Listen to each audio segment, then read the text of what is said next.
नमस्ते, मी वंदना. माझ्या चॅनलमध्ये तुमचं सगळ्यांचं स्वागत. तर आपण 4 टक्स ब्लाऊज 36 छातीचा बघणार आहोत. तर डायरेक्ट आपल्याला पिसावर कशी कटिंग करायची मी तुम्हाला दाखवते. आपण आता पेपर कटिंग नाही करणार, आपण डायरेक्ट पिसावर कटिंग करायची. तर हा झाला आपला डबल फोल्डमध्ये ब्लाऊज पीस. बंद बाजू माझ्याकडून आहे आणि ओपन बाजू समोरच्या बाजूने आहे. तर सगळ्यात अगोदर आपण एकसारखं जर नसेल तर एकसारखं करून घ्या आणि त्याच्यानंतर मग आपण माप घ्यायला शिकू. तर सगळ्यात अगोदर आपल्याला उंची पाहिजे. तर उंची आहे 14.5 इंच. शोन ब्लाऊज होणार 13.5 इंचाचा. 14.5 उंची होती, 13.5 शोन होतोय. आणि त्याच्यानंतर काय करायचं आहे, आपल्याला शोल्डर घ्यायचं आहे. शोल्डर आपल्याला 36 छातीला 5.5 इंच घ्यायचं आहे आणि मोंड्यासाठी पण 5.5 इंच घ्यायचं आहे.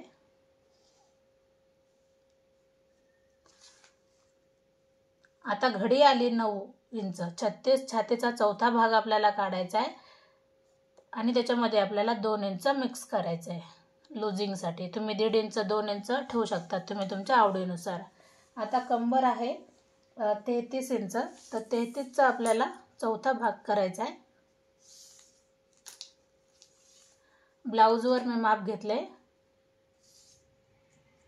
जवळजवळ 8.25 इंच येते.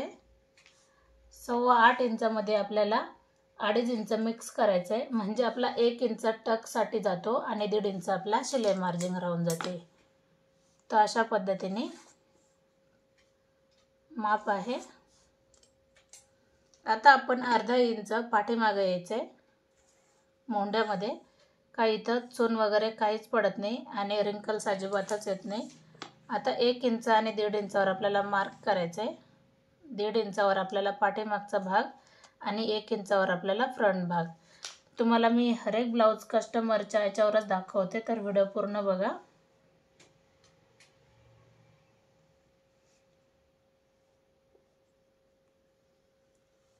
थोडंसं मी खाली उतरले, म्हणजे इथं एक सूत खाली आले असन, जास्त काहीच नाही.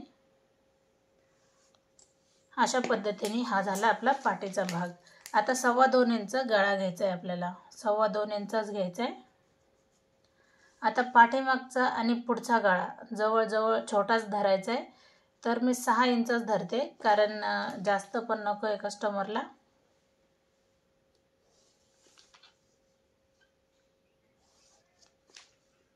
आणि त्याला गोल गळा द्यायचा आहे. तर हा झाला आपला पाठीचा भाग रेडी. तर आपण याची करणार आहोत आता कटिंग. तर कटिंग करताना आपल्याला गळा नंतर कट करायचा आहे, अगोदर आपण बाकीचं कट करून घेऊ.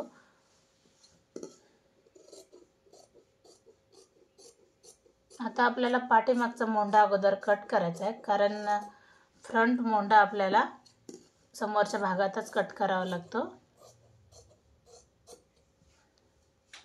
आता जसे ब्लाऊज येतील त्यानुसारच तुम्हाला पण ब्लाऊज कटिंग पाहायला भेटते, कारण हर एक ब्लाऊज कस्टमरचाच आहे आणि त्याच्यावरच आपलं काम दाखवण्याचं काम चालू. आता हे पूर्ण आहे तसंच ठेवायचं आहे. आपल्याला क्रॉस पट्टीचा ब्लाऊज घ्यायचा आहे.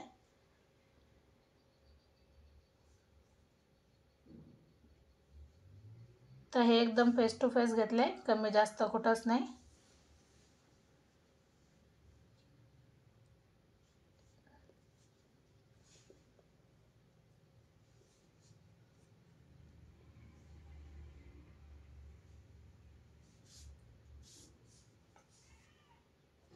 आता ही लाईन आपल्याला अगोदर आखून घ्यायची आणि जसं आहे तसं आपल्याला पूर्ण आखून घेणार.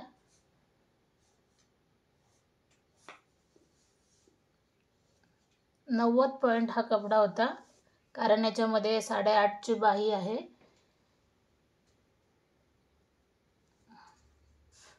आता आपल्याला इथं फिटिंगचं माप दिसतंय, तर आपण मार्क करून घेतलं तरी पण चालतंय. आता परत एकदा आपण चेक करू. 5.5चा गळा आणि 5.5चा आपलं शोल्डर झालं. 2.25 इंचाचा आपला गळा झाला. समोरचा गळा आपण 6 इंचाचा ठेवूया. गळ्याला गोल आकार दिला आणि ह्या मोंड्यापासून आपल्याला आतमध्ये अर्धा इंचाचा आकार द्यायचा आहे, म्हणजे हा आपला फ्रंट मोंडा झाला. अशा पद्धतीने आता आपल्याला काय करायचं आहे, खालच्या बाजूने 2.5 इंच जिथं येते तिथं आपल्याला मार्क करून घ्यायचं आहे. हर एक माप मी तुम्हाला सिंपल पद्धतीने सांगते, अवघड अजिबात सांगत नाही आणि किचकट कोणतेच माप नाही, कारण आपण हे जर वारंवार व्हिडिओ पाहत गेलो तर नक्की लक्षात येऊन जाते. आता आपण पेपरवर कटिंग करत नाही तर आपण ब्लाऊज पिसावर कटिंग करतोय, तर आपल्याला क्रॉस पट्टीमध्ये वाढवायचं आहे, कारण 1/2 इंच इकडं मुडपण्यात जाईल, 1/2 इंच इकडं मुडपण्यात जाईल. तर ते क्रॉस पट्टी उंचीमध्ये कमी पडू नये म्हणून त्याच्यासाठी आपण 1 इंच क्रॉस पट्टी जास्त घेतली, बरोबर. आता आपल्याला बाहेरच्या साईडनं आपल्याला 1/2 इंच बाहेरून घ्यायचं आहे. हे झालं मोंड्याकडची बाजू, बरोबर. आता काय करायचं आहे, आपल्याला क्रॉस पट्टीला थोडासा आकार देऊन घ्यायचा आहे. अशा पद्धतीने आपला क्रॉस पट्टीचा पण आकार झाला आहे. आता आपण इथपासून धरायचं आहे.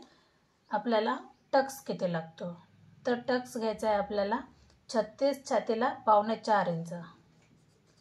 आता आपला हा टक्स किती येणार, 1 इंचाचा वरती येणार, किंवा वरून जरी आपल्याला चेक करायचं ठरलं तर बरोबर 11 किंवा 11.5 इंचावर आपण घेतलं तरी चालतंय, म्हणजे हा टक्स आपल्याला जवळजवळ 1 इंचाचा घ्यायचा आहे वरती, आणि असा पण आपल्याला 1 इंचाचा घ्यायचा आहे, म्हणजे आपण 1/2 इंच इकडच्या बाजूने आणि 1/2 इंच इकडच्या बाजूने घ्यायचं आहे. हा झाला आपला 1 इंचाचा टक्स. तर सगळ्यात महत्त्वाचं म्हणजे हा टक्स असतो फिनिशिंगसाठी. आता समोरचा आपल्याला जो तिरका टक्स आहे तो आहे 1.5 इंच, इकडचा पण आहे 1.5 इंचाचा. आता मी थोडंसं पॉइंट करते, नंतर मी डार्क करून घेते. आणि समोरचा आहे जो आपला तो आहे 2.5 इंचाचा. इथपासून धरले मी, ह्या टक्सपासून धरले 2.5 इंचाचा. आता हा डायरेक्ट जाणार मोंढ्याकड, हा येणार डायरेक्ट खाली, आणि हा थोडासा तिरका, अशा पद्धतीने. तर तुम्ही बघू शकतात खूप सुंदर याची फिटिंग येते, कारण मी सगळे स्टिचिंग व्हिडिओ पण अपलोड करतच आहे. तर अशा पद्धतीने याचे पूर्ण आखून झाले. तर तुम्हाला काही डाऊट असेल तर नक्की तुमचे डाऊट क्लिअर केले जातील. फक्त कमेंट करा. कमेंट केल्याच्या नंतर तुमच्या कमेंटनुसार नक्की व्हिडिओ बनवला जातो. तर बघू शकतात आपल्याला एकदम नॉर्मल पद्धतीने हा टक्स घ्यायचा आहे, जास्त मोठा काहीच घ्यायचा नाही, म्हणजे आपण जसं 1/2 इंचापेक्षा पण कमी घ्यायचा आहे, 1/2 इंचापेक्षा कमी घ्यायचा आहे. आणि हा थोडासा आपण तिरकाच घेऊया, म्हणजे फिटिंग याची खूप सुंदर बसते. अशा पद्धतीने आता आपण याची पूर्ण कटिंग करायची. आता कटिंग करताना मी तुम्हाला दाखवते.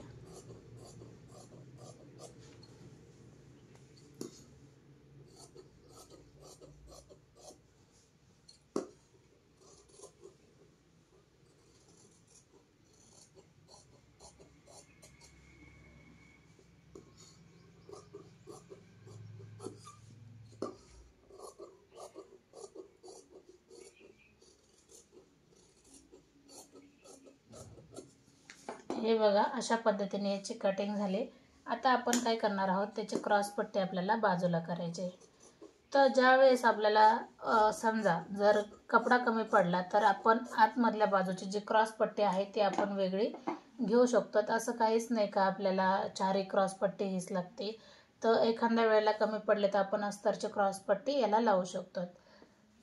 तर आता सेम टू सेम आपल्याला टक्स घ्यायचे. तर ते कशा पद्धतीने करायचे, तर याच्यावर हा भाग ठेवायचा आहे आणि हे थोडंसं प्रेस करून घ्यायचं आहे, म्हणजे एकदम आपल्याला डबल आखण्याची गरज पडत नाही. तर हे थोडंसं नॉर्मल दिसून येते, तर त्याच्यावरच आपल्याला मार्क करायचं आहे आणि नंतर आपल्याला टक्ससाठी घेऊन टाकायचं आहे, अशा पद्धतीने. तर आपण आता हे झालं आपलं सगळं. आता याच्यामध्ये आपल्याला काय करायचं आहे, बाही कटिंग करायची.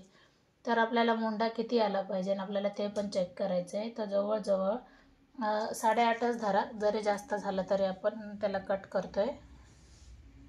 8.5ची घडी आणि प्लस त्याच्यामध्ये 1 इंच घ्यायचं आहे. आता जेवढी बाही आहे त्याच्यामध्ये आपल्याला 1.5 इंच जास्त घ्यायचं आहे, कारण याला हातशिलाई येणार. हा अस्तरचा ब्लाऊज नाही. अस्तरचा ब्लाऊज जर असेल तर आपल्याला 1 इंच जास्त घ्यावं लागतं आहे. आता बाही आहे 8.5 इंचाची बघा. तर त्याच्यामध्ये आपण 1.5 इंच मिक्स करणार, म्हणजे अशा पद्धतीने. म्हणजे टोटल बाही कितीची झाली? 10.5 इंचाची. 8.5, 9.5, 10 इंचाची. 10 इंचाची. आता आपल्याला घडी 8.5ची होती बरोबर. आता आपण त्याच्यामध्ये 1.5 इंच मिक्स केलं आहे. 1.5 इंच मिक्स करा किंवा 1 इंच मिक्स करा तरी चालते. आता अगोदर आपण 1.5 इंच खाली काढून घेऊ, जे आपल्याला मुडपण्यासाठी कामं येणार.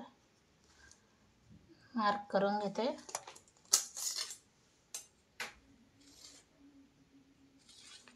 आता इथून आपल्याला चेक करायचं आहे. 8.5 इंचाची बाही आहे, तर त्याच्यामध्ये आपण अर्धा इंच घेऊ.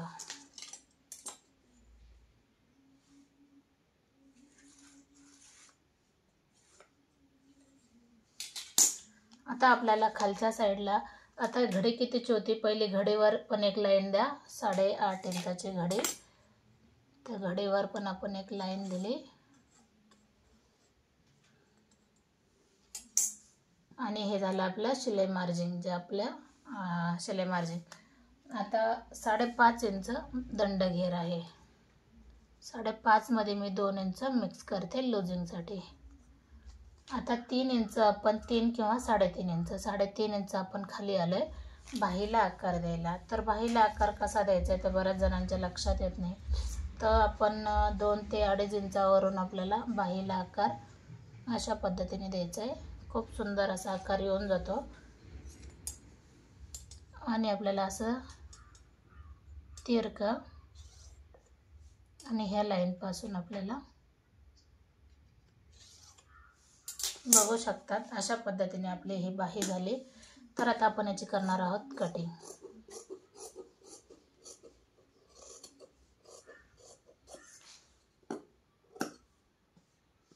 तर आता इथं आपल्याला कट करायचा आहे हा भाग पूर्ण.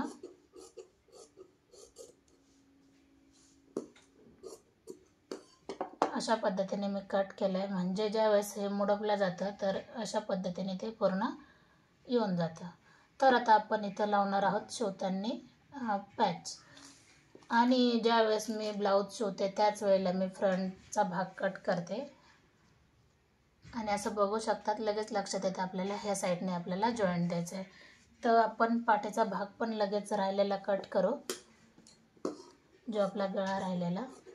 अशा पद्धतीने जवळजवळ ब्लाऊजची कटिंग पूर्ण कंप्लीट झाली. व्हिडिओ आवडला तर नक्की लाईक करा, शेअर करा, सबस्क्राईब करायला अजिबात विसरू नका. माझे 2 चॅनल आहेत, एक वंदना लेडीज फॅशन ह्या नावाने आणि ब्लाऊज फिनिशिंग ह्या नावाने.